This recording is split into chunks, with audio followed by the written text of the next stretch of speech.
gobierno afirma que se tienen disponibles 400 millones de quetzales en el fondo de emergencia para atender los efectos graves que dejó ETA. Autoridades del Ejecutivo siguen coordinando el traslado y distribución de ayuda a las comunidades afectadas. ¿Obtendrá Guatemala el estatus de protección temporal TPS con la llegada de Biden a la Casa Blanca? Analizamos si es posible. El accidente de una avioneta hace que se cuestione la ubicación del aeropuerto en una parte central de la ciudad. Exploramos si debe cambiarse de lugar. El Instituto Nacional de Estadística actualizó el valor de la canasta básica alimentaria. El Tribunal Supremo Electoral recibió apoyo para el fortalecimiento de su sistema informático.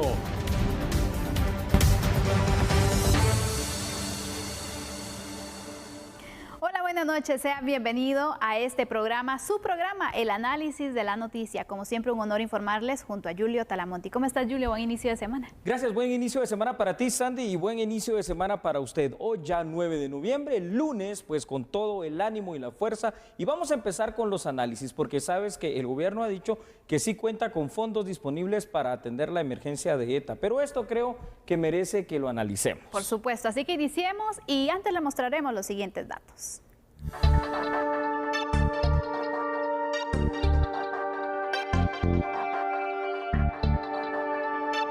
En atención de los damnificados por la tormenta tropical ETA, el Ministerio de Finanzas Públicas aseguró que Guatemala cuenta con fondos disponibles y donaciones que han realizado otros países.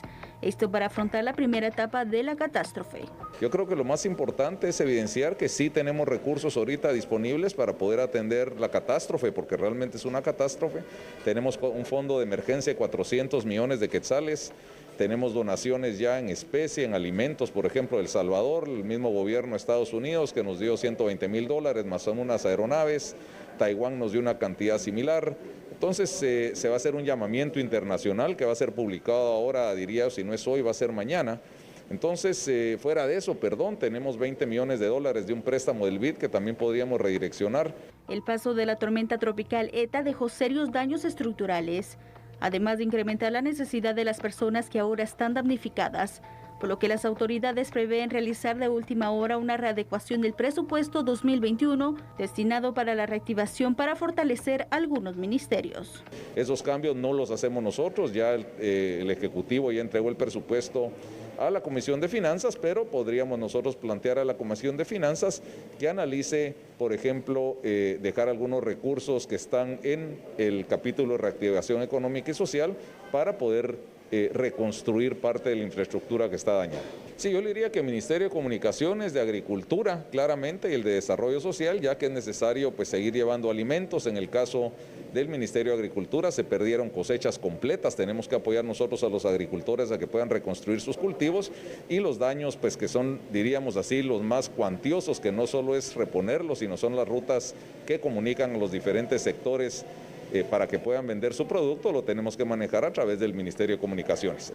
En relación a los 122 millones de quetzales incautados y 200 millones decomisados del narcotráfico, el titular de Finanzas dijo que de no aprobarse por el Congreso la enmienda para redesignar esos fondos, habría que esperar que la CENAVED y CONAVED lleven a cabo el proceso de extinción de dominio.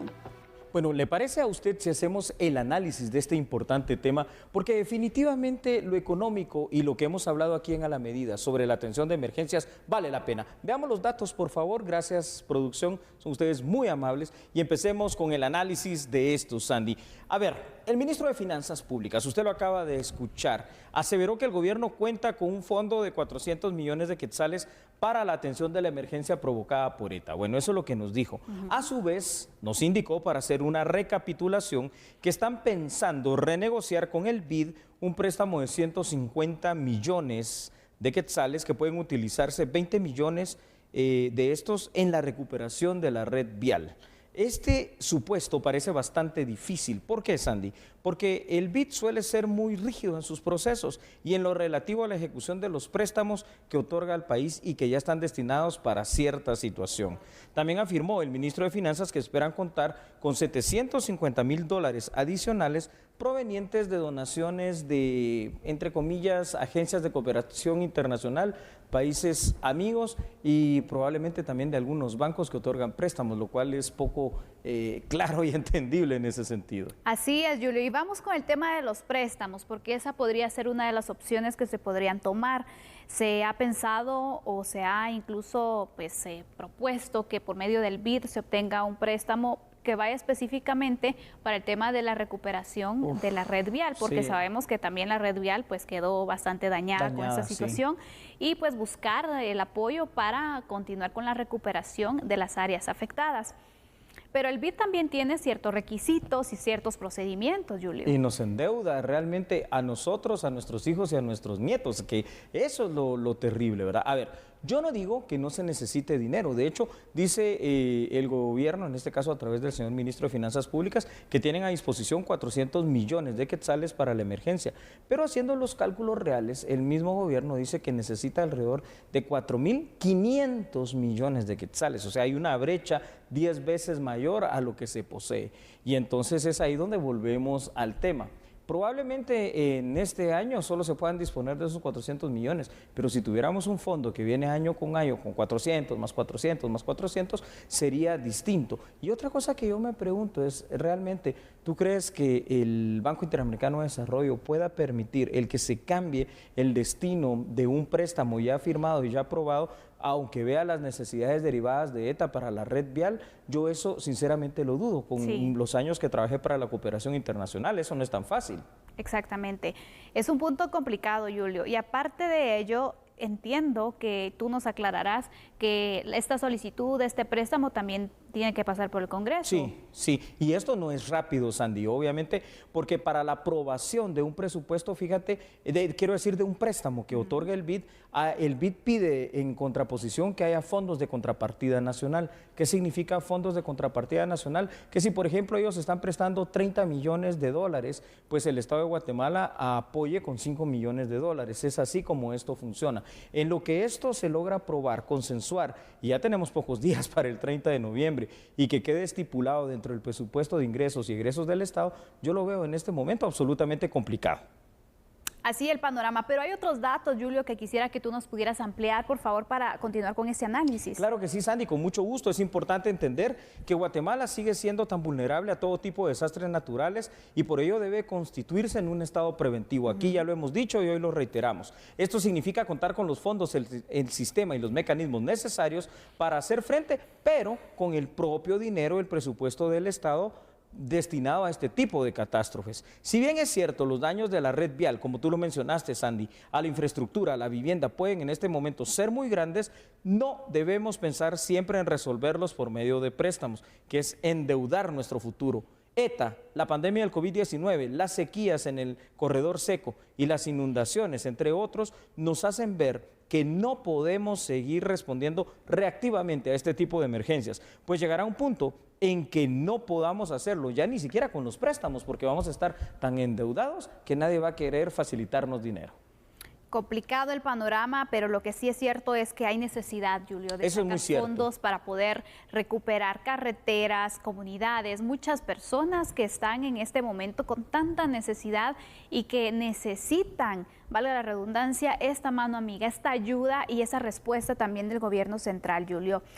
Pero ya que estamos todavía en el tema del análisis del presupuesto que se está discutiendo, ¿sería oportuno hacer una modificación para contemplar un fondo de emergencia? Yo creo que sí. Absolutamente necesario, Sandy. Hay que hacer esta contemplación ya directamente para el próximo año, porque el próximo año va a haber cualquier desastre de tipo natural y otra vez vamos a estar en las mismas. Y endeudándonos no resolvemos nada. Además, yo te digo algo, yo creo que hay que reestructurar por completo hasta el presupuesto que está aprobado para este año, porque hay que revisar institución por institución cuál es el porcentaje de ejecución y lo que pueden proyectar ahorita para lo que queda de noviembre y diciembre y juntar todo eso en un solo bolso, llamémoslo así, a través de transferencias presupuestarias aprobadas por la DTP y por el Ministerio de Finanzas, y eso remanente que no se va a ejecutar, destinarlo del propio presupuesto de ingresos y egresos del Estado a la atención de la ayuda. Sin duda alguna, vemos entonces la importancia una vez más de tener este fondo de emergencia. Durante este año, 2 emergencias que se nos han venido, Julio. Terribles. La pandemia, que seguimos en esta situación. Viene la segunda ola. Imagínate, todavía estamos con la emergencia. Sí. Ahora se viene esta sobre ETA, que es la tormenta tropical. La depresión tropical ETA, Entonces, sí. ¿qué más tenemos que esperar? ¿Qué más tenemos que enfrentar para ver la necesidad de tener este fondo? Pero aparte de ello, buscar la manera también, porque yo puedo aprobar un presupuesto que contemple muchos rubros, pero si con la recaudación no hay un buen plan de recaudación, sí, un buen plan para de esta forma financiar el presupuesto, porque recordemos que la recaudación es vital para que el presupuesto se pueda dar y que no estemos endeudados tanto como país. Eso es lo mejor, tratar de evitar ese endeudamiento para Guatemala. Además, yo te digo, en esa reestructuración del presupuesto, en mi criterio, en mi consideración, deberíamos de darle más presupuesto, por ejemplo, a bomberos voluntarios, sí, que tienen un presupuesto sí, mínimo y terminan siendo parte de los primeros héroes que están allí presentes, con pocas capacidades operativas, pero con mucha voluntad. O, por ejemplo, me da un poquito de tristeza ver que Honduras, el vecino Honduras, nos prestó 3 helicópteros que ellos tienen a disposición no sé de dónde, pero no tenemos nosotros esos helicópteros en la Conred o en algún otro lugar para atendernos nosotros mismos. Entonces, eso hay que reflexionar. Si otros países han contemplado esto en la prevención de riesgos y desastres, Guatemala necesita urgentemente hacerlo.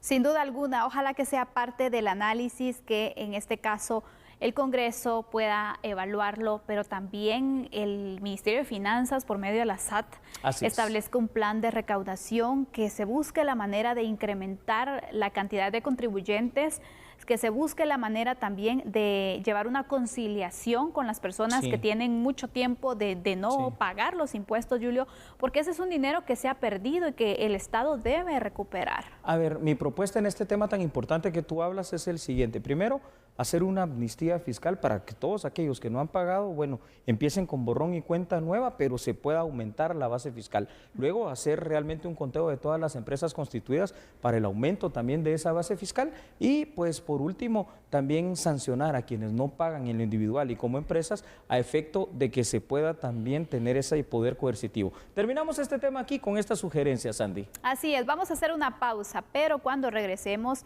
hablaremos del tema migratorio y nuevas autoridades norteamericanas, el TPS para Guatemala. Bueno, algo que se nos ha negado y que es una utopía. Queremos ver si habrá TPS con el gobierno de Joe Biden. Bueno, analicémoslo cuando regresemos. No cambie porque somos a la medida.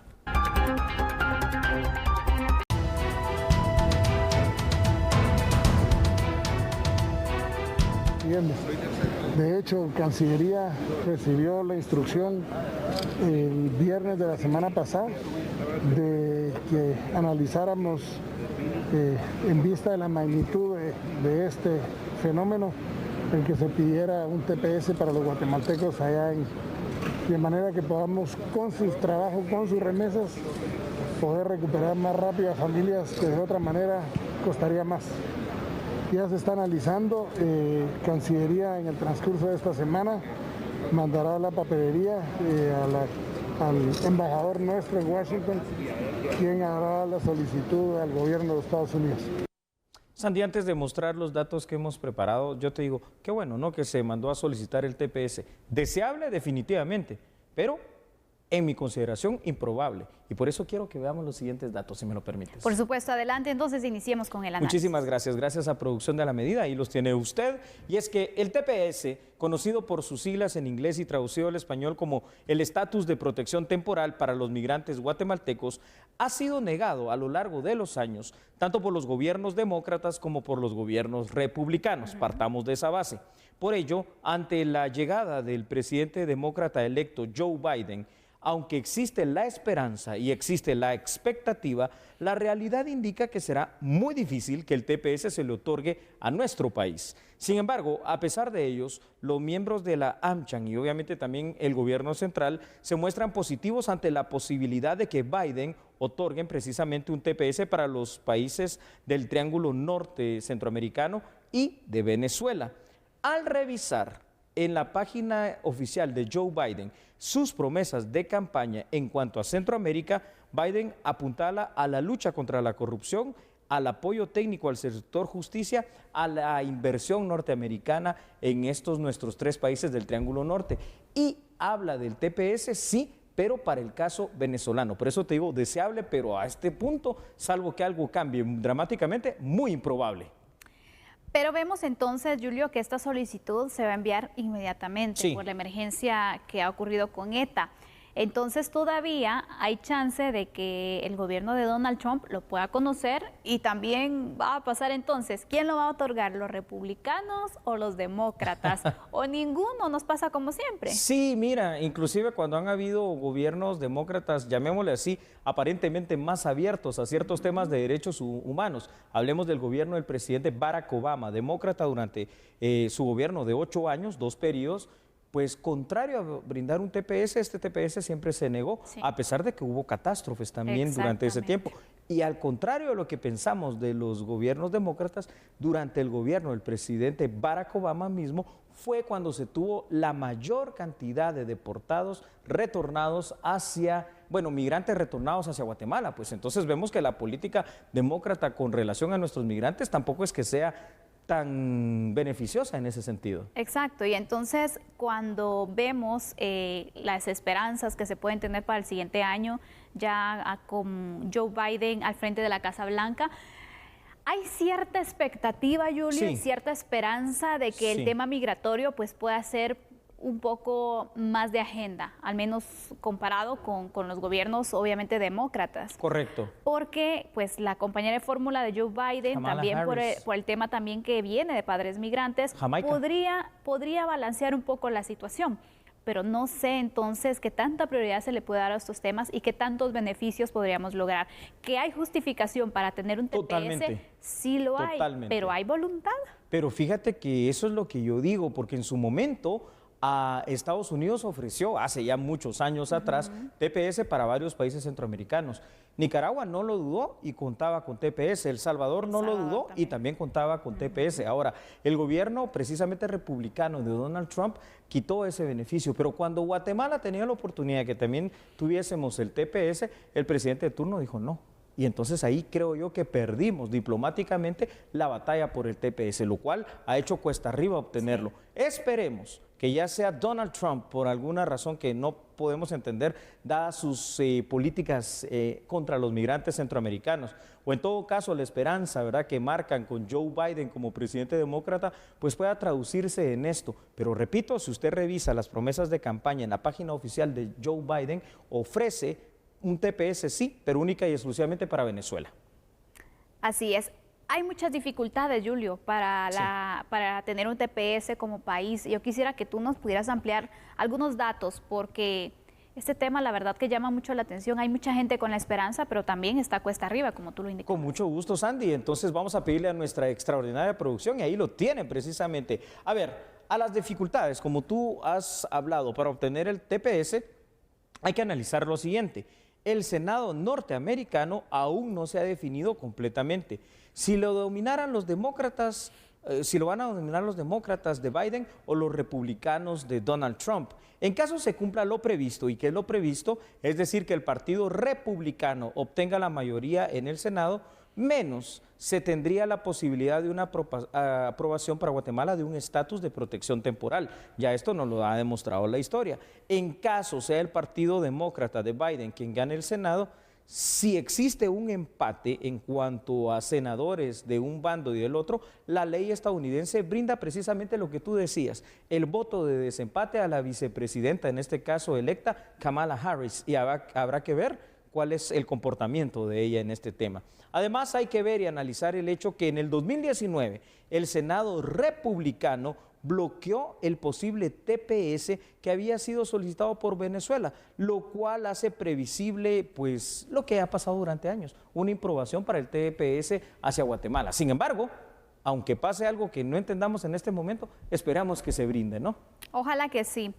Queda la expectativa. Sabemos que uno de los motivos por los cuales se ha solicitado de forma inmediata este TPS es para ayudar a todas las personas que resultaron afectadas por esta emergencia de ETA y que necesitan reconstruir. Mucha gente perdió su vivienda, mucha gente perdió todo lo que tenían y veamos algo, si no se da el TPS también puede ser que el nivel de migraciones incremente porque hay necesidad. Entonces ahí puede haber otra solución alterna, que de verdad Estados Unidos demuestre esa voluntad de impedir la migración de los guatemaltecos, hondureños, salvadoreños, pero de una mejor manera. ¿Cuál sería esa mejor manera? Bueno, que las empresas multinacionales estadounidenses instalaran aquí sus fábricas, instalaran polos de desarrollo donde pues obviamente van a necesitar trabajo y mano de obra guatemalteca y alrededor de ellos van a necesitar hospedaje para los trabajadores estadounidenses, comida para los trabajadores estadounidenses, también van a necesitar obviamente todo tipo de suministros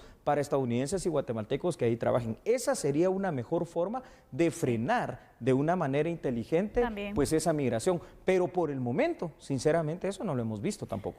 Ya para ir concluyendo con este tema, Julio, creo que a Guatemala en muchas ocasiones se le ha pedido apoyo para frenar las migraciones. Sí. Vemos que Guatemala es país de paso, es corredor también para los países centroamericanos, pero ¿qué beneficio se le da también? Se le da a otros países centroamericanos, pero nosotros, es momento que ya nos tomen en serio, Julio. Yo creo que sí, es momento de que Guatemala sea respetada en el ámbito internacional. Somos una nación muy importante, inclusive para Estados Unidos. Literalmente estamos en su segundo patio de atrás, si así ellos nos quieren ver, México y Guatemala, pero eso no nos debería de quitar esa dignidad, ese hecho de que se respete a nuestra nación. Habrá que esperar cuál es el comportamiento político y diplomático en esta situación, Sandy. Así es, vamos a hacer una pausa. Cuando regresemos, planteo una pregunta, Julio. A ver, Sandy. ¿Es recomendable o qué opciones hay para que el aeropuerto internacional ya no esté en la ciudad? Bueno, analicémoslo de verdad porque tiene sus pros, pero también hay muchos contras. Vamos a la pausa entonces, regresamos enseguida. No cambies, somos a la medida.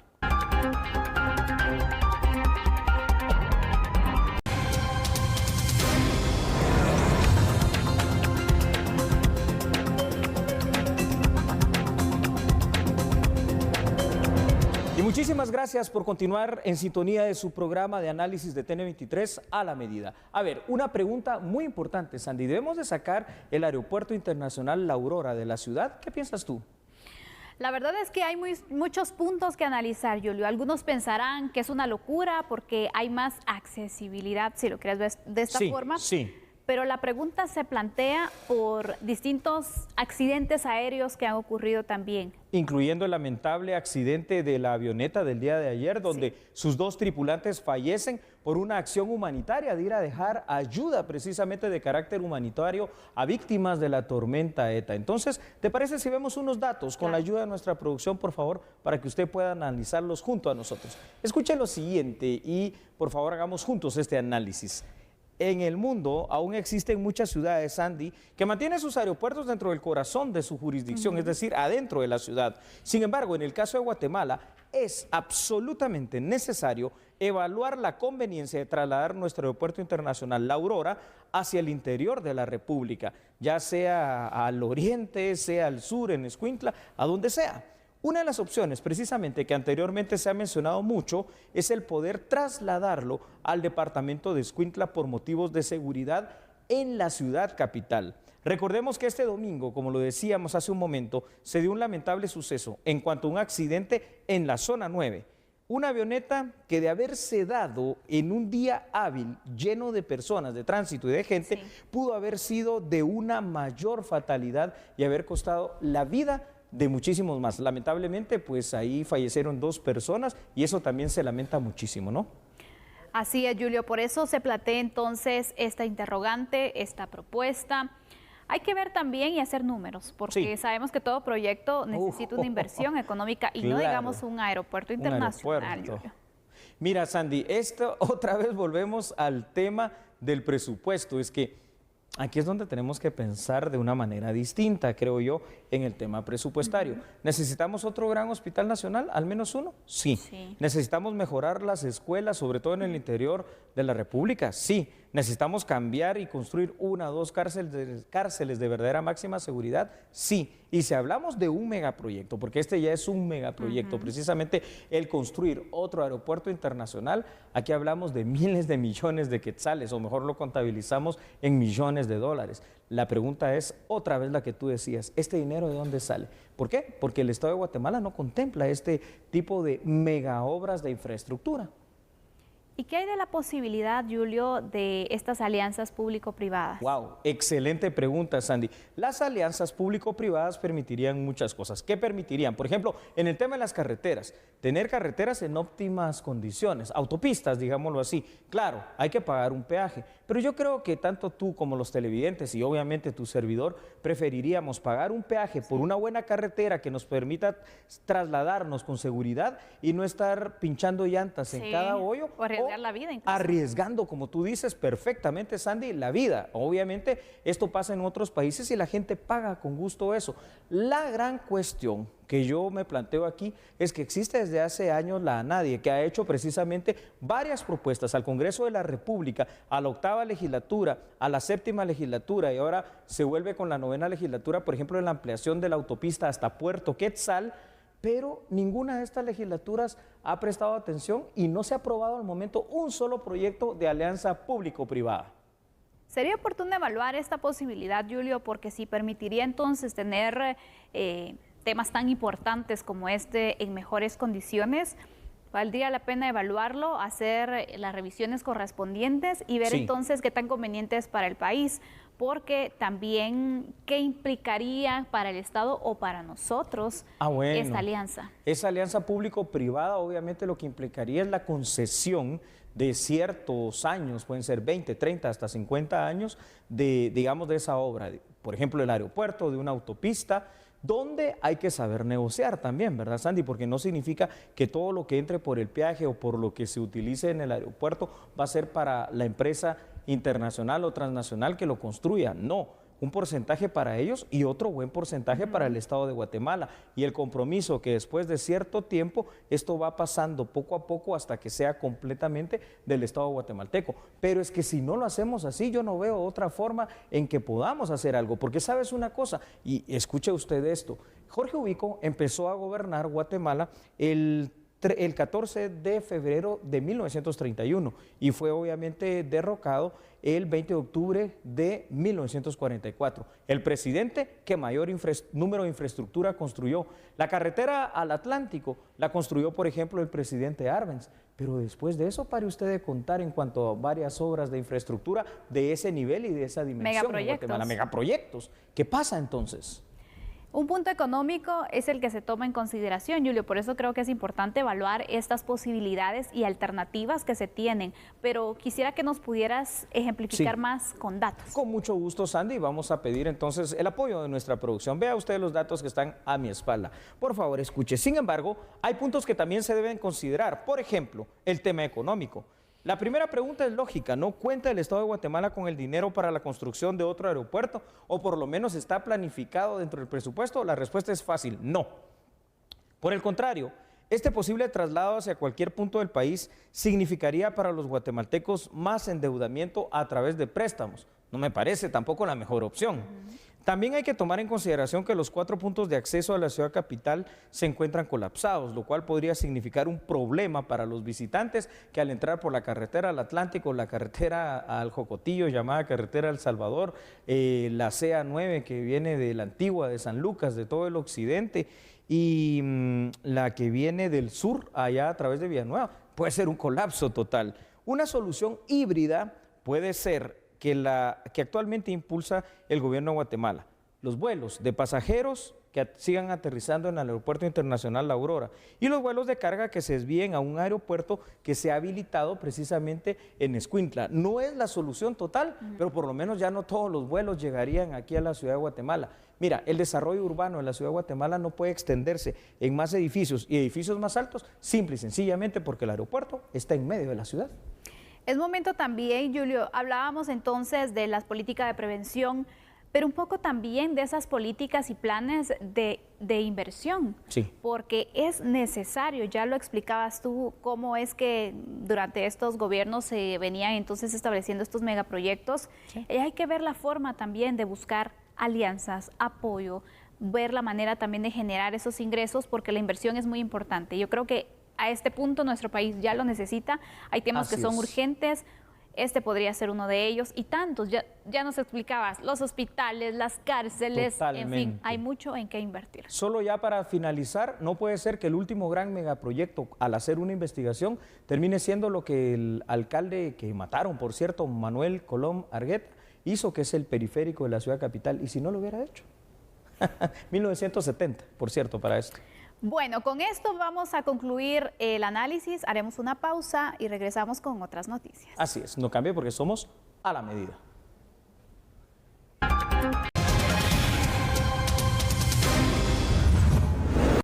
Gracias por estar con nosotros para esta parte informativa en su programa A la Medida. ¿Sabe usted que el Instituto Nacional de Estadística, INE, dio a conocer el día de hoy el nuevo valor de la canasta básica alimentaria que corresponde al mes de octubre del presente año? Por favor, vea la noticia acá. El nuevo reporte establece que la canasta básica alimentaria tuvo una baja de 22 quetzales con 98 centavos para situarse en 3.589 quetzales con 51 centavos. El costo de la canasta pues disminuye hasta un valor de 3.589,51, ¿verdad? Adicionalmente, recordemos que la canasta básica ampliada, la canasta ampliada, que es prácticamente una proyección que se realiza respecto del consumo, que incluye, entre otras cosas, salud, educación y otros servicios que necesitan las familias para su subsistencia, pues esa también tiene por proyección un descenso, ya que pasa de 8.341 quetzales a 8.287, es decir, un descenso de 53.06 respecto del último mes en el que hacemos referencia, que es septiembre de 2020. Si se hace una comparación con el salario mínimo para las actividades agrícolas, que es de 2.742 quetzales con 30 centavos, la canasta básica alimentaria aún es superior por 847 quetzales con 14 centavos. Cerca de 10.000 personas que se quedaron sin hogar a causa de la depresión tropical ETA están trasladadas en un albergue. De hecho, el Ejecutivo coordina desde ya enviar alimentos a estas familias. Se han estado enviando ya muchas raciones a los distintos departamentos. Estamos justo en comunicación con gobernadores, Huehuetenango, Alta Verapaz, Izabal, Quiché, con el propósito de que ellos puedan tener. Estamos solicitando a los alcaldes también que actualicen, en el caso de los COEs, los requerimientos que ellos tengan para que sobre esa medida se les pueda dar el apoyo necesario. ¿Se tiene aún el abastecimiento para poder atender a la población? Sí, hay un abastecimiento y luego de eso pues estamos muy agradecidos con nuestros cooperantes y el sector, distintos sectores que han estado ayudándonos. En las áreas afectadas por la depresión tropical ETA hay casos de desnutrición aguda y crónica. Se continúa con el monitoreo para verificar si las cifras se han agravado. Autoridades de la CESAN, MIDES y el vicepresidente de la República apoyan en la coordinación del traslado de alimentos. Tener esa articulación del qué hacer tanto del MIDES como del MAGA y de la cooperación internacional, todos aquellos que estén brindando asistencia alimentaria, poder hacerlo de una forma organizada para estar seguros que de forma eficiente le llega a las personas que más lo necesitan. El promedio a nivel nacional es 46.5% de nutrición crónica, sin embargo en los departamentos de Occidente pues se alcanza hasta el 70 y 80%. Ahora de nutrición aguda, de lo que hablamos son de casos y ya se han reportado alrededor de 24.000 casos de nutrición aguda en el país. Hablemos ahora del Tribunal Supremo Electoral, el cual recibió un apoyo institucional precisamente para el fortalecimiento de tan importante tribunal. Vea usted la información en este momento. El objetivo de fortalecer el sistema informático del tribunal y servir con mayor agilidad a los ciudadanos y partidos políticos. La Fundación CAS firmó un convenio de cooperación consistente en ayuda de equipamiento para que el Tribunal Supremo Electoral pueda prestar de forma electrónica el servicio de inscripción de ciudadanos, es decir, el empadronamiento de partidos políticos nuevos o sus modificaciones y de los candidatos a elección popular. Asimismo, servirá para resguardar los datos y la información que conlleva a las inscripciones para brindar confiabilidad. El acuerdo de cooperación alcanza los 1.2 millones de quetzales en equipo de cómputo, licencias, servidor y almacenamiento.